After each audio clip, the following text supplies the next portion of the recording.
C'est toujours un plaisir de vous recevoir sur la télévision Chandelle. Mesdames et messieurs, bienvenue. Au Togo, le président de l'Assemblée nationale, Silom Klasu, informe les honorables députés que la première section plénière extraordinaire de l'année aura lieu ce mardi 24 février 2026 à 15h au palais de l'Assemblée nationale. Toujours au Togo, les fidèles musulmans ont entamé le mardi dernier le jeûne du Ramadan, un mois de prière, de jeûne et de partage. Ce temps fort du calendrier islamique est observé avec ferveur. Les précisions dans ce reportage de Alida Kozolo. Le mois du Ramadan, une période de jeûne et de recueillement observée chaque année par des millions de croyants à travers le monde, a débuté mardi dernier et comme chaque année, marque un temps fort dans la vie des musulmans. Durant ce mois sacré, les pratiquants s'abstiennent de manger et de boire entre l'aube et le coucher du soleil. Le carême, c'est une manière de se rapprocher de notre Dieu. Ce mois, c'est un mois saint pour les musulmans, pour lui demander pardon, demander beaucoup de bénédictions et de nous ouvrir beaucoup de portes. C'est le courage qui fait le carême. Beaucoup prier et d'accepter sa religion comme il se doit. Tout musulman a l'obligation de faire le jeûne parce que c'est un mois béni, que notre grand Dieu nous pardonne. Dans un contexte marqué par des réalités économiques parfois difficiles, les croyants poursuivent néanmoins l'observation du jeûne avec détermination, considérant cette étape comme un devoir religieux, mais aussi comme un moyen de purification et de réflexion.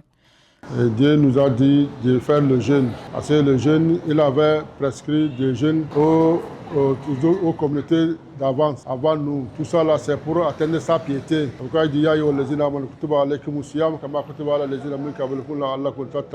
tout ça là, c'est la piété veut de nous. Sa crainte, si vraiment on le craint, on jeûne, c'est pour vraiment atteindre la crainte de Dieu. Sinon, on peut être seul quelque part et manger quelque chose. Les gens ne vont pas te voir, mais Dieu te voit. Mais par la crainte de Dieu, tu ne peux pas faire ça. Et le jeûne ne se limite pas de s'abstenir de manger seulement. Le jeûne, c'est tout le corps qui jeûne.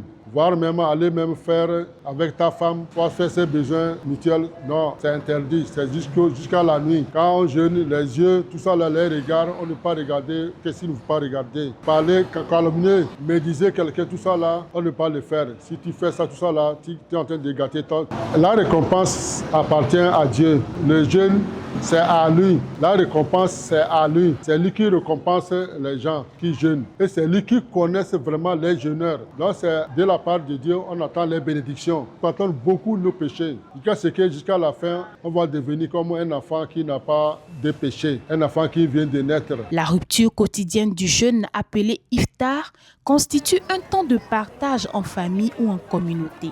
Cette période est également marquée par un élan de solidarité avec des actions de soutien en faveur des personnes en situation de précarité. Page internationale à présent. Pendant plus de 2 mois, le verrou était tiré. Plus de commerce, plus de passage, plus de vie économique entre deux pays.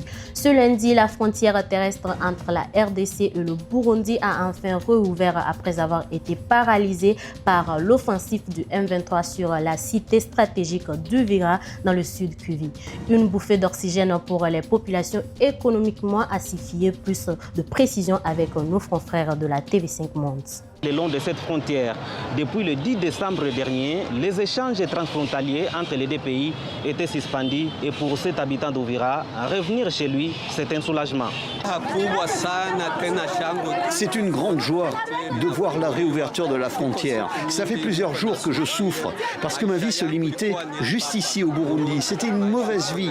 Si j'avais une chèvre, je l'égorgerais à mon arrivée à la maison pour fêter ça. Vraiment, merci.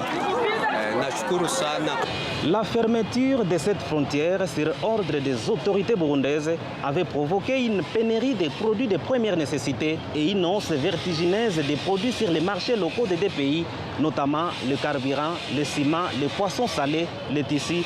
Pour la société civile du sud Kivu, la reprise des traversées et des échanges est un premier pas vers la paix. C'est une grande ouverture. Il y a beaucoup de choses qui vont se passer. Il va y avoir échange de biens et de services. Mais nous ne sommes pas encore suffisamment satisfaits parce que nous nous attendons à l'ouverture de toutes les frontières, également entre le Rwanda et le Burundi, également les populations de Bukavu qui devront encore rentrer à Uvira, et nous voulons qu'il y ait cette circulation de personnes et de leurs biens qui ne peut provenir qu'après la mise en œuvre des mécanismes de cessez-le-feu et après les dialogues inclusifs que nous attendons de tous nos voeux. Cette réouverture pourrait faciliter le retour de plus de 100 000 Congolais qui, selon les estimations des autorités congolaises, avaient fui au Burundi où ils résident dans des conditions extrêmement difficiles. Merci de nous avoir suivis sur la télévision Chandelle. Nos programmes se poursuivent.